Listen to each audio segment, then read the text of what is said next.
Breaker 19. Oh, NightFlyyer, are you out there?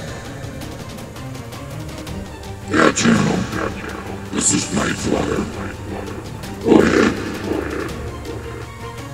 Yes, this is Han Solo in the Millennium Falcon. I've had a rough landing on the moon.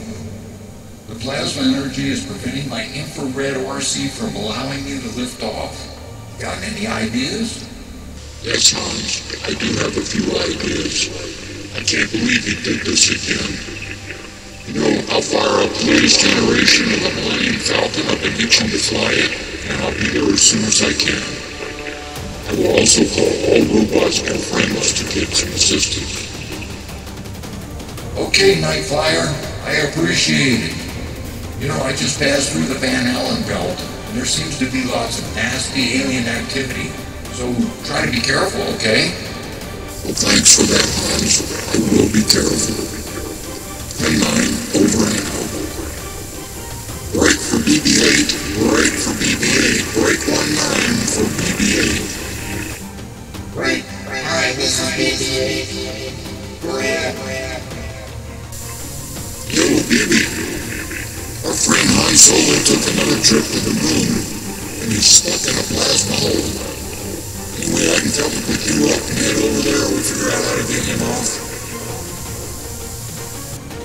Sure, NightFlyyer. Come and get me. I'll take the rolls out of the oven. Okay, that's great news, BB. I'm gonna go ahead and call the other robots and hope they can make it too. Han says there's a big trouble in the Van Allen belt and you could be fired upon, so you better be careful. Okay, thanks, NightFlyyer. I'll see you on the outer edge of the moon as soon as I can get rolling. 10-9, over and out. Okay, great, BB. Over and out. Breaker 19. This is the NightFlyyer. Joe and Fred, the boys on. I need all support robots to head to Marcrisium on the moon. Come up with a plan to rescue Han Solo. He had a hard landing on the moon due to plasma interference of his IR receptors. Please be careful in the Van Allen belt as there are reports of being fired upon. Break 19 for the NightFlyyer. NightFlyyer, this is Fred. Joe and I are on our way. Hi, I'm RoboMe. I'm already awesome. Yeah, Breaker, RoboMe. Good to hear from you, Joe and Fred. That's also good news. I'll see you there. Beware of incoming. Affirmative. Break 19 for the NightFlyyer. This is the crawler. The quads are on their way. Dusty and the duckbill head are also coming. Be careful and see you on the outer edge. 10-9, over and out.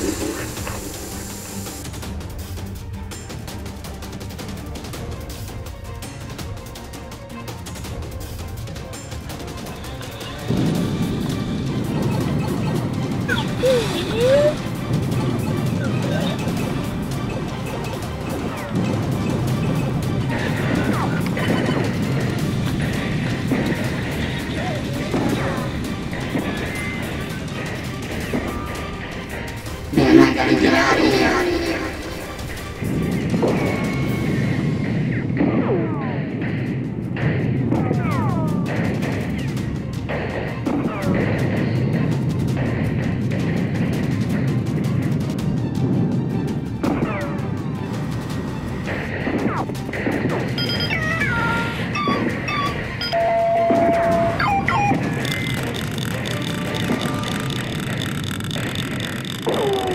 Guard mode activated.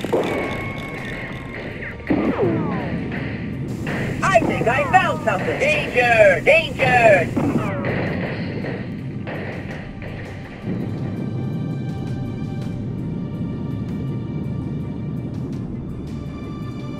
Break 19, I'm Solo. Have a copy. Break 19. Where's dudes? Fire. Yeah, go ahead, Channel. This is Han Solo on the moon.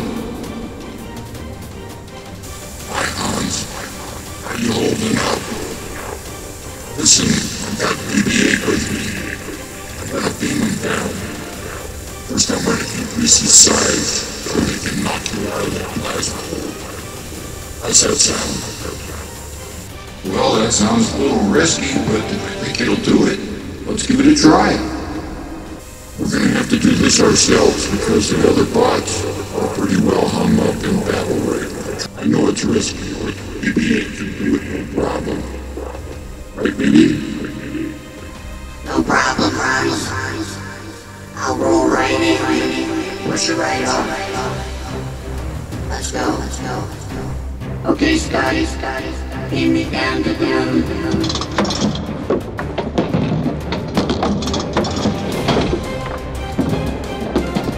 I've increased my size. I'm gonna bump you.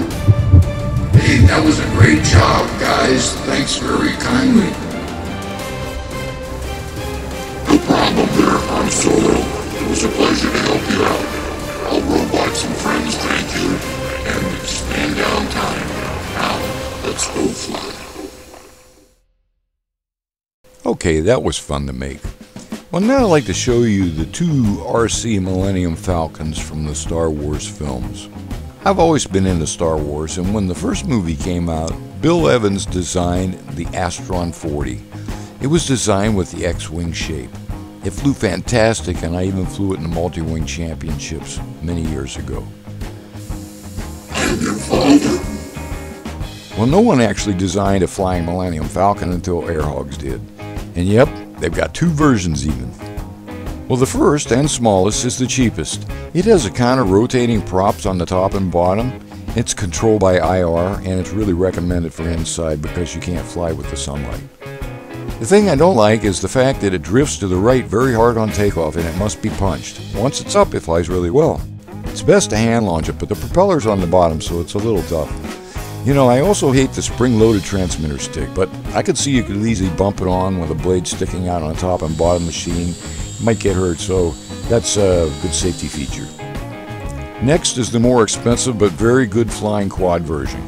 It's made out of the same material as their ducted fan quad and uses the same ducted fan design.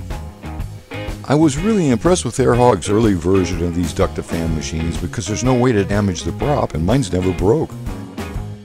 The Air Hogs Millennium Falcon Quadcopter is also very quiet and very cool looking, and it's super easy to see in the air compared to the other quads I have. And the lights are logical. You know, there's a blue ion drive, which is nice and wide on the back, and dual white headlights on the front, which makes it easy to see where you're going, and that's a plus.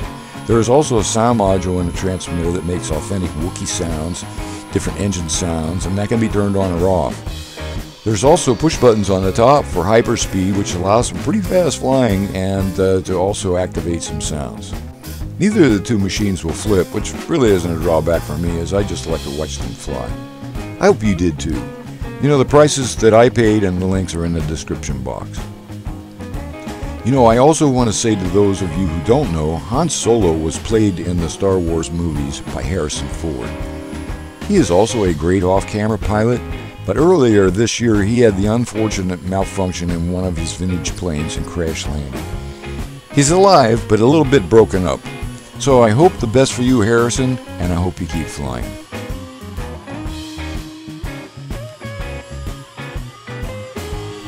And I absolutely can't wait to see the new Star Wars movie, which is supposed to be out pretty soon. Well, thanks a lot for watching, folks. Best regards to you. Happy flying. This is the NightFlyyer. Over and out.